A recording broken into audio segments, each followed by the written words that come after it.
अस्सलाम वालेकुम वरहमतुल्लाहि वबरकातुहू। इत्तेहाद न्यूज़ में आप सभी का खैर मकदम है। आज एक बार फिर ईरान इसराइल जंग की तरफ बढ़ते हैं, पर आज बात करते हैं कि भारत का इस जंग में क्या किरदार रहा। अब ऑपरेशन सिंधु के नाम से ईरान में फंसे भारतीयों को बुलाया तो जा रहा है, पर भारत और ईरान की उस दोस्ती को कहीं भारत की मोदी हुकूमत फरामोश करती नजर आ रही है। आप कुछ तस्वीरें देख सकते हैं कि खामखाई भारत में कुछ अंधभक्त इसराइल की जय जयकार में लगे हुए हैं। आपने पिछले वीडियो में यह भी देखा होगा कि भारत के कुछ भक्त मंडली इसराइल की जीत के लिए हवन या पूजा करते हुए देखे जा रहे हैं। भारत की विदेश नीति एक तरह से पूरी तरह नाकाम है। आखिर विदेश मंत्री एस जयशंकर किस तरह के मंसूबे बनाते रहते हैं मालूम नहीं, लेकिन दुनिया का कोई भी मुल्क भारत के साथ आखिर क्यों खड़ा नहीं रहना चाहता, पर विश्व गुरु बनने का डंका मुस्तकिल बजाया जाता रहा है। गाजा में लाखों बेगुनाहों को मौत के घाट उतारने वाले इसराइल की मजम्मत की बजाय इनकी हिमायत करते भाजपा, आरएसएस या हिंदुत्ववादियों को देखा जाता है। बच्चों की मौत पर इन अंधभक्तों को हंसी आती रहती है। अब इन तमाम की वजह समझने के लिए बहुत ज्यादा इल्म की जरूरत नहीं है, बल्कि दिमाग में जब गोबर भर जाता है तो इस तरह की हरकतें भी उमूमन अंजाम दी जाती है। बहरहाल आज का मौजू भारत की विदेश नीति किस तरह नाकाम है और ईरान के एहसान को कैसे भारत फरामोश कर रहा है, इस पर करते हैं। बात को आगे बढ़ाने से पहले हमारे नए न्यूज चैनल इत्तेहाद न्यूज ऑफिशियल को अब तक जिन्होंने सब्सक्राइब नहीं किया हुआ है जल्द सब्सक्राइब करें, लाइक शेयर और कमेंट भी करें। खैर मौजू की तरफ बढ़ते हैं। भारत और ईरान के ताल्लुकात पर बात करते हैं। भारत की तहजीब और ईरान की तहजीब काफी पुरानी है। ईरान जिसे पहले पर्शिया कहा जाता था और उर्दू इसी फारसी जुबान से आई हुई है। आज भी भारत के हिंदी नाम पर फारसी लफ्ज इस्तेमाल किए जाते हैं। ईरान में पहले बुत परस्ती हुआ करती थी, पर जब इस्लाम फैला तो इस्लामी तहजीब का मरकज भी बन गया। 16वीं सदी में मुगल भारत में आए तो भारत में ईरानी तहजीब भी देखे जाने लगी। आज भी मुगल भारत में ईरान ही से दाखिल हुए की तारीख दर्ज है। खासकर 1739 में नादिर शाह दिल्ली पहुंच गया था। खैर, पर आज बात करते हैं ईरान ने भारत को ऐसे वक्त में मदद की थी जब पाकिस्तान ओआईसी में भारत के खिलाफ सैंक्शंस की मांग कर रहा था और काम तकरीबन मुकम्मल हो चुका था। अब इन बातों पर भक्त मंडली कुछ कहना नहीं चाहती, क्योंकि अब इन्हें सिर्फ मुस्लिम दुश्मनी नजर आ रही है। पर इन हकीकत को वाज़ह करना भी जरूरी हो जाता है, क्योंकि आजकल झूठ सर चढ़कर बोल रहा है। झूठ बोलो, बार बार बोलो कहते हुए जुल्म जबर को नाफिज करने की फिराक में कुछ फिरका परस्त देखे जा रहे हैं। कुछ तफसीलात इस मौजू के आखिर में भी पेश करेंगे। लिहाजा 1994 में तेहरान में ही इस्लामी मुल्कों का इजलास रखा गया था। पाकिस्तान ने कश्मीर मामले को लेकर भारत के खिलाफ इंसानी हुकूक की पामाली की बात करते हुए कुछ दलाइल पेश किए थे। बात सिर्फ इस्लामी मुल्कों की ही नहीं थी, बल्कि इसी फैसले को यूएन में रखकर आलमी सतह पर भारत को घेरने की पूरी कोशिश पाकिस्तान की जानिब से की जा चुकी थी।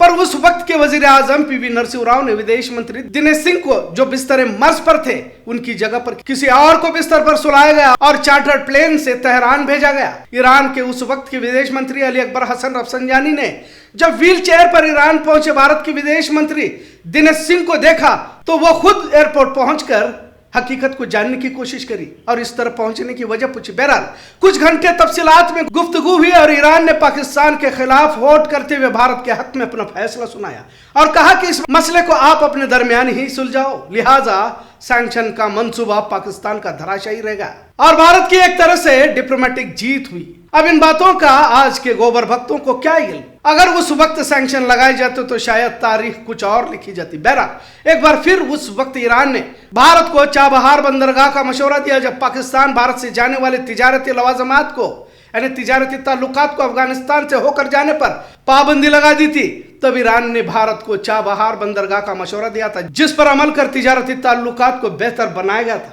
पर क्या हिंदुत्व से मुतासिर मोदी हुकूमत इन तमाम पिछले एहसानात को भूल चुकी है? अब ये सवाल कांग्रेस की जानिब से भी किया जा रहा है और ये सवाल जायज भी बनता है। आखिर एहसानात को मोदी हुकूमत भूल कैसे जाती है? और इसराइल से आखिर इन्हें किस तरह का फायदा हो रहा है? क्या सिर्फ अमेरिका की पुष्टपना ही एक मकसद रहेगा? अब जब ईरान लगातार इसराइल की धुलाई कर रहा है, इसराइल के बड़े बड़े शहर तबाह हो चुके हैं, खुद ट्रंप अब इसराइल को तनहा छोड़कर 2 हफ्तों की मोहलत मांगने पर मजबूर हो चुका है। क्या करे कि ना करे की तरह अमेरिका की हालत बन चुके हैं। आखिर किस तरह की विदेश नीति भारत अपना रहा है, समझ से बाहर है। और बेगैरत गोदी मीडिया आज भी भारत के हर मामले को मास्टर स्ट्रोक साबित कर देश के अवाम को क्यों गुमराह कर रहा है? साबिक वजीर आजम नरसिंह राव की पॉलिसी को ही कॉपी पेस्ट कर मोदी हुकूमत ने एक डेलीगेशन को विदेश दौरे पर तो भेजा, पर सिवाय नौटंकी और फजीहत के हाथ कुछ नहीं आ रहा। उधर पाकिस्तान के मुनीर लतीफ घंटों तक ट्रंप के साथ मशवरा कर रहे हैं। दिमाग में भरे गोबर को बाजू में रखकर कुछ देश हित में भी सोचने की जरूरत है। पाकिस्तान के हाथ में तो फिलहाल लड्डू नजर आ रहे हैं और भारत आलमी सतह पर तन्हा होता जा रहा है। गाजा में लाखों बेगुनाहों को मौत के घाट उतारा जा रहा था तो मोदी हुकूमत ने 2 लफ्ज तक क्यों नहीं बोले? अगर इसराइल हार जाता है तो भारत की क्या मनसूबाबंदी होगी? भारत के भक्तों को खुश रखने के लिए और मुसलमानों के खिलाफ अपनी सोच और फिक्र को जाहिर करने के चक्कर में देश की विदेश नीति का क्या होगा, इसका ख्याल मोदी हुकूमत को होना होगा। और उन एहसानात का क्या होगा जो ईरान ने भारत पर किया था? वैसे भी अक्सर भक्तों को विदेश नीति का कुछ इल्म नहीं रहता। इन्हें भारत में हिंदू मुस्लिम करने को ही सब कुछ समझ रखा है। बहरहाल ईरान इसराइल जंग में भक्तों के पापा खुद ट्रंप फंस चुके हैं। चीन रूस भी पाकिस्तान की हिमायत में है क्योंकि सभी ईरान की हिमायत में है। दुनिया तीसरी आलमी जंग की तरफ तो बढ़ रही है कहा जा रहा है, पर ट्रंप इसमें शर्मिंदा होने की कगार पर पहुंच चुका है। मान लो इसराइल हार गया तो एक तरह से ट्रंप की ही हार है, क्योंकि बारूद का असल सप्लायर यही अमेरिका तो है। और दुनिया देख चुकी है कि इसराइल के डिफेंस सिस्टम के 12 बज चुके हैं।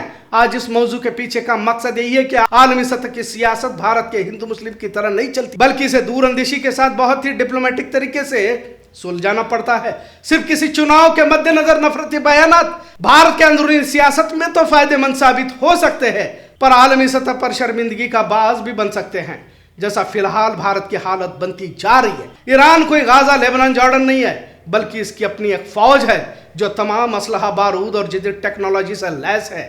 ईरान के पास बैलिस्टिक मिसाइल्स का अब भी भंडार मौजूद है और इसराइल न सिर्फ तबाह हो रहा है बल्कि रोजाना 6000 करोड़ का नुकसान बताया जा रहा है, जिससे इकोनॉमी तेजी से गिरती जा रही है। ट्रंप की हालत बहुत नाजुक बनती जा रही है। बहरहाल सिर्फ ट्रंप की खुशामद कर भारत के वजीर आजम तमाम विदेश नीति में नाकाम तो हो ही चुके हैं, साथ में ईरान के गुज़िश्ता एहसानात को भूल कर मजीद गलती करे इतना जरूर। आज का मौजू कैसा लगा इस पर जरूर कमेंट करें। इत्तेहाद न्यूज़ देखने के लिए शुक्रिया। अल्लाह हाफिज।